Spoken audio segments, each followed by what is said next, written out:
No es fácil encontrar el residuo de lo gótico en Buenos Aires. Es una ciudad de eterna vigilia, en donde lo mundanal ha ahogado lo fantástico y los relatos no tienen oyentes. Tal vez es cierto que ningún fantasma ha caminado por sus calles, que ninguna maldición se ha posado sobre sus casonas antiguas. Pero me basta caminar por la madrugada, en ese único momento en que la gran ciudad duerme, para saber que sigue existiendo magia en sus veredas. Es una sensación, tal vez un sonido, un murmullo.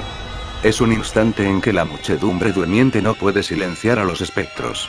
Esos fantasmas emiten su discurso pronunciado en antigua y desconocida lengua. Tratan de contar lo que les pasó a los transeúntes despreocupados, sumidos en el dolor de las almas que no estén en el cielo pero tampoco en el infierno. Y es entonces cuando yo, un romántico, un poeta, me pongo a escuchar sus relatos. Aunque no puedo entenderlos, me gusta meterme en sus palabras que dicen yo lo sé algo importante. Me gusta sentir que soy uno de los pocos que sabe sus secretos. Pero cuando la gente comienza a despertar, ellos callan y yo vuelvo a ser Rael Wilde, un loco, un fracaso. Aquel día había visto a un niño hurgando en la basura, a un par de borrachos cantando al unísono una vieja canción y a una prostituta ejerciendo su oficio. En las calles del barrio de Valvanera no es nada fuera de lo común. Vivo en una casona en Avenida Independencia, donde mis abuelos me educaron desde muy pequeño. De mis padres solo existe una sombra. A veces recuerdo una sonrisa, unos labios finos, pero el accidente solo me dejó fotografías e imágenes inconexas. Mis abuelos habían muerto 2 años atrás, mi abuela primero y después mi abuelo. Los espectros, la música de un viejo tocadiscos y la frondosa biblioteca familiar eran mi única compañía. Cuando los rayos de sol comenzaron a asomar y no había nada más que escuchar en las calles, volví al hogar. Me aguardaron 2 horas de éxtasis poético, escribiendo pulcros versos, que serían condenados al fuego cuando la mañana siguiente me sorprendiera con la falta de talento.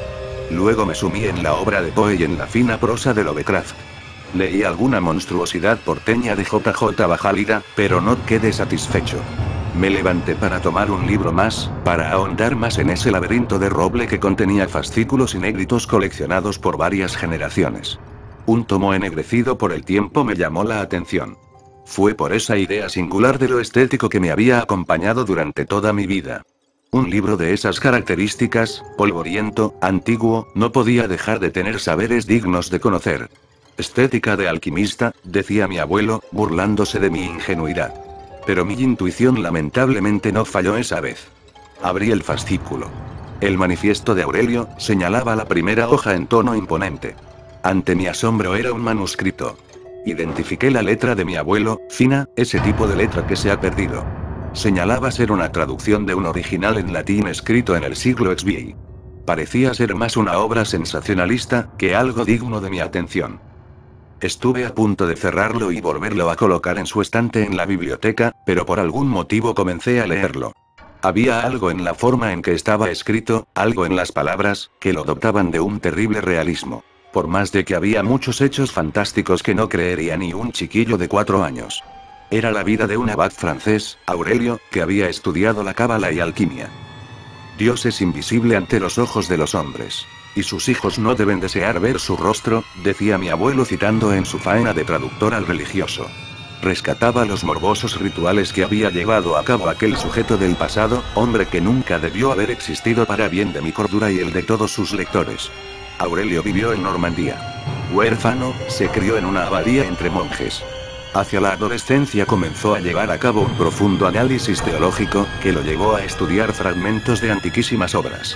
Ya en su madurez comenzó a practicar la magia para acercarse a Dios, pero el Supremo permanecía distante, alejado. Comprendió que la mejor forma de estudiar a Dios era a través de la magia negra. Se acercó a los dioses paganos a quienes los antiguos europeos rendían pleitesía. Estudió la magia negra y descubrió cultos que habían sobrevivido desde la antigüedad hasta el presente. Supo que tras todo sacrificio, tras todo ritual existía una entidad, así como existía un dios que la había creado. Practicó actos impuros y bailó junto a las brujas en sus aquelarres. Envejeció entre los males del mundo, pero su fin era santo, digno de un hombre de Dios. Quería acercarse al Supremo y para ello debía recurrir a su antítesis, al mismo demonio. Ya en su lecho de muerte, consiguió cita con el maligno. La figura oscura acudió a su puerta, entró impetuosa a su habitación y le susurró al oído: toda la vida has tratado de ver algo que no existe. Yo soy el único y el de siempre. Ahora la muerte te recoge y sabes que no hay más que dolor tras el umbral. Más dolor aún por la esperanza perdida. Vi crepitar las hojas del trabajo de mi abuelo. La bebida me ayudó a olvidar. Olvidar por un tiempo aquello que había leído. Pasaron días antes de que pueda salir nuevamente a las calles. Pero cuando el valor regresó, ahí estaba de vuelta la madrugada de Buenos Aires, con sus espectros ignorados. Seguían balbuceando su discurso intangible. Pregunté a ellos si era cierto, pero permanecían distantes, imperturbables como siempre. Una mano se posó en mi hombro.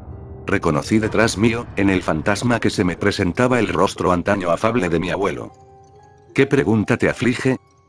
¿Es verdad? ¿Es verdad que no existe? Sonrió y se perdió en la neblina matinal.